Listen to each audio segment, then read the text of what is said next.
Bank of इंडियाने काही दिवसांपूर्वी एक विशेष बचत खातं योजना चालू केली आहे। नारी शक्ती असं या योजनेचं नाव आहे। 18 वर्ष किंवा त्यापेक्षा अधिक वयोगटातल्या आणि स्वतः कमवत असलेल्या महिलांसाठी नारी शक्ती बचत खातं चालू करण्यात आलंय।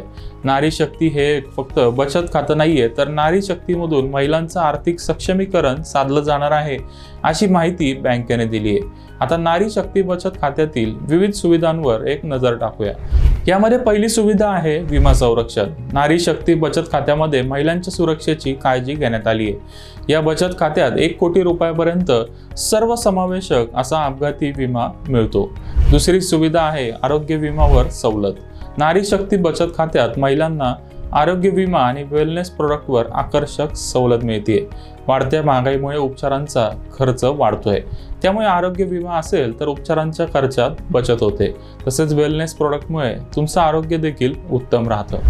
तिसरी सुविधा आहे कर्जाच्या व्याजदरात सवलत। नारी शक्ती बचत खाता असणाऱ्या महिलांना किरकोळ कर्ज म्हणजेच पर्सनल लोन, गृहकर्ज, वाहन कर्जावर आकर्षक व्याजदरात कर्ज मिळतंय, त्यामुळे कमी व्याजदरावर महिलांना कर्ज मिळणार आहे। चौथी सुविधा आहे कर्जावर 0 प्रक्रिया शुल्क। कमी व्याजदरासोबतच नारी शक्ती बचत खाता असलेल्या महिलांना कर्जावर कोणतीही प्रोसेसिंग फी द्यावी लागणार नाही। वैयक्तिक कर्ज घेताना कर्जाच्या रकमेच्या साधारण अर्धा ते 2.5% फी द्यावी लागते। मोफत क्रेडिट कार्ड हे पुढची सुविधा आहे।